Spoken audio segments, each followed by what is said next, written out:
Për sa i përket sezonit veror në vitin 2026, tregu i qerafave të shkurtra në Shqipëri pritet të ndikohet ndjeshëm nga një sër ngjarjesh dhe sezonesh turistike që rrisin kërkesën për akomodim në platforma si Airbnb.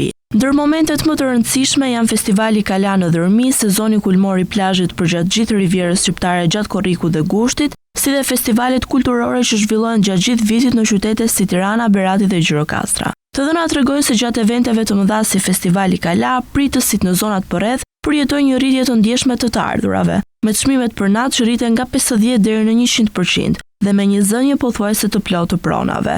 Edhe gjatë sezonit të plazhit në gusht vjet re një rritje e fortë e kërkesës, ku pronat në Bregdet arrin të vendosin çmime premium, ndonse më pak ekstreme krahasuar me eventet e veçanta. Studimi Investropa nënvizon gjithashtu rëndësinë e planifikimit për pritësit. Rekomandohet që çmimet dhe disponueshmëria të përshtaten të paktën 4 deri në 6 javë përpara ngjarjeve të mëdha, ndërsa për evenimentet apo koncertet kërkohet një strategji edhe më e hershme, për shkak të turistëve ndërkombëtar që rezervojnë shumë më përpara. Në të njëjtën kohë, raporti evidenton edhe zona me potencial të pashfrytzuar për hyrje të reja në treg. Qytetet e trashëgimisë kulturore si Berati dhe Gjirokastra ofrojnë mundësi më të mira për shkak të konkurrencës më të ulët, ndërsa zonat bregdetare në zhvillim si Borçi dhe Himara po fitojnë gjithnjë më shumë vëmendje. Që nga gjysma e parë e vitit 2026 në Shqipëri ka afërsisht 21.000 deri në 23.000 listime aktive në Airbnb, të përqendruar kryesisht në Tiranë, përgjatë rivierës shqiptare dhe në qytete bregdetare si Vlora, Durrësi dhe Saranda. Ky numër përfaqëson një rritje të konsiderueshme nga vitet e kaluara